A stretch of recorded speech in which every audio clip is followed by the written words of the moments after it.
Hello student, welcome to my channel math with Ghazala. आज हम बात कर रहे हैं क्लास 10 के उन क्वेश्चंस की जो प्रीवियस एग्ज़ाम में आ चुके हैं और बच्चों को बहुत मुश्किल हुई इन क्वेश्चंस को करने के लिए। और सभी अब ये आगे आने वाले एग्ज़ाम की तैयारी के लिए इन क्वेश्चन पर हमें बहुत ज़्यादा ध्यान देना होगा। जैसे ये क्वेश्चन दे रखा है, the LCM of two number is 14 time their HCF. बहुत ध्यान से क्वेश्चन को रीड करना है हमें, उसके बाद उसको सॉल्व करना है। The sum of the LCM and HCF is 750। यहाँ पर कहा है कि LCM of two number is 14 time their HCF. HCF से वो कितना है, एलसीएम 14 टाइम है। The sum of LCM and HCF 750 है। If one number is 250 find the other number. इसमें दो सेक्शन दे रखे हैं, ए और बी। पहले हम इस सेक्शन को सॉल्व करते हैं। तो हमें लेट करना पड़ेगा क्योंकि हमें एलसीएम और एचसीएफ कुछ दिया नहीं है, तो हम यहाँ पर लेट कर लेते हैं। सबसे पहले let HCF is equals to में एक्स और एलसीएम क्योंकि 14 टाइम ज़्यादा है, एचसीएम इज इक्वस टू में 14x। हमने यहाँ पर ऐड कर लिया। अब सम ऑफ एलसीएम हमारा कितना दे रखा है, एलसीएम और HCF. Sum of LCM and HCF, HCF is equals to हमें दे रखा है 750। हमें कितना, 750। अब सम ऑफ एलसीएम यानी कि दोनों एलसीएम और एचसीएफ को हमें क्या करना होगा, सम करना होगा x और 14x। x प्लस में 14x इज इक्वस टू में 750। देखो एचसीएफ को हमने x माना, एलसीएम उससे 14 टाइम ज़्यादा है तो 14x ले लिया। अब इन दोनों का सम हमें कितना दे रखा है, 750, तो हमने यहाँ पर 750 लिख दिया। ये हो गया 15x इज इक्वस टू में 750। x इज इक्वस टू में 750 और अपॉन में 15, 5 द 75 और ये 0 लगा दिया। x की वैल्यू हमारी यहाँ पर निकल के आ गई 50, यानी कि जो हमारा पहला एचसीएफ था वो हमारा कितना आ गया, 50 आ गया। अगर हम एलसीएम की बात करें, एलसीएम की हम बात कर रहे हैं, तो हमारा एलसीएम कितना हो जाएगा, 14 इंटू में x हो जाएगा। 14 इंटू में x हो गया, तो 14, क्योंकि वो 14x दे रखा था, 14 इंटू में x कितना है हमारा, 50 है, तो हमारा ये कितना आ गया, 700 आ गया। एलसीएम हमारा कितना है, 700 आया, और एचसीएफ हमारा कितना आ गया, 50। लेकिन उसके अलावा इसने एक चीज़ और कही है, if the one number is 250 then find the other number. फिर हम वो फार्मूला डालते हैं। इसमें फार्मूला हम कौन सा लगाएंगे, एलसीएम इंटू में HCF is equal to product of two number. हमने यहाँ लिख दिया एलसीएम इंटू में HCF is equal to product of two number. अब उसने हमसे क्या कहा कि एक नंबर उसमें क्या है, 250 है। हम इस एलसीएम को एक और लेट कर लेते हैं। एलसीएम को हम ए ले लेते हैं, एलसीएम इज इक्वल टू हम ए ले लेते हैं, और एचसीएफ को हम बी ले लेते हैं। एचसीएफ इज इक्वल टू में बी ले लेते हैं। इसने कहा ए इंटू में बी, क्योंकि हमें मालूम नहीं, कोई हमें क्वांटिटीज़ की दे नहीं रखी कि ये एलसीएम दे रखा है या एचसीएफ दे रखा है, तो हमने यहाँ पर लेट कर लिया ए या बी। एक्स और वाई भी कर सकते हो आप। अब product of two number, product of two number हमारे कौन से हैं, एलसीएम ये इस तरफ लिख दो, ए इंटू में बी लिख दो। और अभी हमारा एलसीएम कितना निकला है, एलसीएम हमारा निकला है 700 और एचसीएफ हमारा कितना निकला है, 50। तो हमने यहाँ पर लिख दिया 50 इंटू में 700। और प्रोडक्ट ऑफ टू नंबर हमारे कौन से थे, ए और बी। अब इसने कहा एक नंबर जो है उसमें 250 है, एक नंबर जो है उसमें 250 है, तो हम सेकंड नंबर निकाल देंगे। तो 50 इंटू में 700।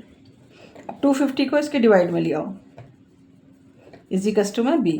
0 से 0 कैंसिल हो जाएगा, और 25 टू द 50 हो गया, और 50 की इससे हमने मल्टीपल करी तो 140 आ गया। यानी बी की वैल्यू हमारी कितनी आ गई, दूसरे नंबर की हमारी वैल्यू कितनी आ गई, 140। तो दूसरा हमारा नंबर कितना होगा, 140 होगा। देखो इसने बस यहाँ देखना होगा कि क्योंकि इसने दोबारा पूछ लिया है, if one number is 250 then find the other number. अब हमने फॉर्मूला डाला एलसीएम इंटू में एचसीएफ इज इक्वल टू में product of two number. Two number हमारे कौन से हैं, ए और बी। हमने यहाँ पर लिख दिया एलसीएम हमारा कितना निकला था, 700, और एचसीएफ हमारा कितना निकला था, 50। एक नंबर उसने हमें दे रखा है 250, हमने यहाँ लिखा, और दूसरे नंबर की हमें वैल्यू निकालनी है, और हम इसको डिवाइड में ले गए। डिवाइड करा तो दूसरा नंबर हमारा कितना आ गया, 140। तो अदर नंबर इसमें कौन सा है, 140। देखो इसमें बी पार्ट और दे रखा है कि find the zeros of the polynomial 2t² - 90 - 45 and the verify the relationship between the zeros and the coefficients of the polynomial. अब हमें क्या इक्वेशन दे रखी है, 2t² माइनस में 90 और माइनस में 45, इसको हमें क्या है, इसमें से हमें ज़ीरो फाइंड करने होंगे। सबसे पहले ये क्वाड्रेटिक इक्वेशन दे रखी है और हमें यहाँ से ज़ीरो फाइंड करने होंगे। अपनी क्वाड्रेटिक इक्वेशन लिख ली और क्वाड्रेटिक इक्वेशन में सबसे पहले हम ये लिख देते हैं ए इज इक्वल्स टू में 2 है, टी स्क्वायर का कोफिशिएंट। देखो इक्वेशन कैसे होती है, a x square plus minus b x होता है और प्लस माइनस ये सी हो जाता है। तो इसके कोफिशिएंट को हम देखते हैं। कोफिशिएंट हमारा इसमें क्या है, 2 है, तो ए का कोफिशिएंट क्या हो गया 2 और टी स्क्वायर का कोफिशिएंट क्या हो गया हमारा 2, यानी कि ए हो गया ये, और b इजिकल्स टू हमारा कितना हो गया -9, साइन के साथ में हम लेते हैं, और c इजिकल्स टू में जो हमारी कांस्टेंट वैल्यू होती है 45 हो गया, -45 साइन के साथ में हमें से लेनी होती है। तो मिडिल टर्म स्प्लिट करने के लिए हम क्या करते हैं, a की c से मल्टीप्लाई, तो हमने 2 की 45 से मल्टीप्लाई करेंगे तो हमारा कितना आ जाएगा 90। अब 90 के फैक्टर करके हमें क्या मिडिल टर्म्स को लेकर आना होगा। 2 इंटू में 40 डिवाइड करा तो 45, 3 से जाएगा, 3 1 द 3, 3 5 द 15 और 3 5 द 15, 5 1 द 5। अब हमें देखना होगा प्लस माइनस करके कि हमें 9 लेकर आना है। कैसे 9 हम कैसे लेकर आएंगे, हमने मल्टीपल करा कि 3 5 द 15 और 15 में से अगर हम 6 निकाल देंगे 2 3 द 6 तो हमारा क्या आ जाएगा 9 आ जाएगा, यानी कि 15 माइनस में हमें 6 करना होगा। 15 माइनस में 6 हमने यहाँ लिखा, किसकी 9 की वैल्यू है। तो हमने करा 2t स्क्वायर माइनस 15 माइनस में 6 t माइनस 45। अब क्योंकि ये क्वाड्रेटिक इक्वेशन है हम इसे 0 के बराबर कर देते हैं। 2t स्क्वायर माइनस से अंदर का साइन चेंज होगा, t की मल्टीप्लाई करो 15t हो गया, ये पॉजिटिव था तो नेगेटिव हो गया, ये नेगेटिव है तो ये पॉजिटिव हो जाएगा, plus 6t minus 45 is equals to 0। देखो अब हम यहाँ पर पेयर बना दिए हमने इसके। अब यहाँ हमने दोनों में देखा कि कॉमन क्या है, दोनों में कोफिशिएंट वो कांस्टेंट वैल्यू तो है ही नहीं, तो जिसमें से हम कॉमन ले सके हम क्या ले सकते हैं, टी ले सकते हैं, तो हमने यहाँ से एक टी ले लिया। तो यहाँ पर क्या 2t और माइनस में 15 प्लस। अब हमने इन दोनों में देखा हमने, तो कोई हमें यहाँ पर यहाँ टी है तो यहाँ टी नहीं है, और ये 6 है तो ये 45 है, तो दोनों किसके टेबल में आते हैं 3 के टेबल में, तो हमने यहाँ से 3 कॉमन ले लिया। 3 2 द 6 2t हो गया, और 3 1 द 3 3 5 द 15 हो गया, इज इक्वल्स टू 0 हो गया। अब देखो आ गए ना दोनों ब्रैकेट सेम, तो 2t माइनस में 15 इज इक्वल्स टू 0, और फिर t प्लस में 3 is equals to 0। t is equals to में इस साइड जाके ही क्या हो जाएगा प्लस का 15, और t इज इक्वल्स टू में 15/2। तो एक 0 तो हमारा ये निकल आया है 15/2, और दूसरा 0 हमारा क्या निकल आया है -3। तो हमने यहाँ पर क्या निकाल दिया 0। अब लेकिन उसने कहा है कि रिलेशन भी बताना है हमें, तो हम क्या करेंगे, sum of zeros is equals to में -b/a। सम ऑफ जीरोज ये 0 जो है हमारे पास -3 प्लस में 15/2। b हमने अभी क्या निकाला था -9, माइनस ये फॉर्मूले का -9 अपॉन में a की वैल्यू हमने क्या निकाली थी 2, तो हमने यहाँ पर ये 2 रख दिया। एलसीएम ले लो, 2 एलसीएम हो गया, 1 2 द 2 2 3 द 6 प्लस 2 1 द 2 और ये 15 इज इक्वल्स टू, इसने इसको क्या कर दिया पॉजिटिव कर दिया, 9/2 आ गया।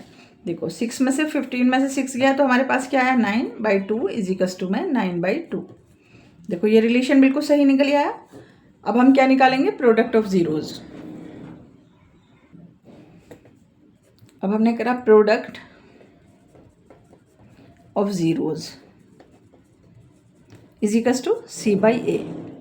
प्रोडक्ट ऑफ जीरोज यही 0 -3 इंटू में 15 अपॉन में 2 इज इक्वल्स टू, c की वैल्यू हमने क्या निकाली थी -45, c की वैल्यू -45।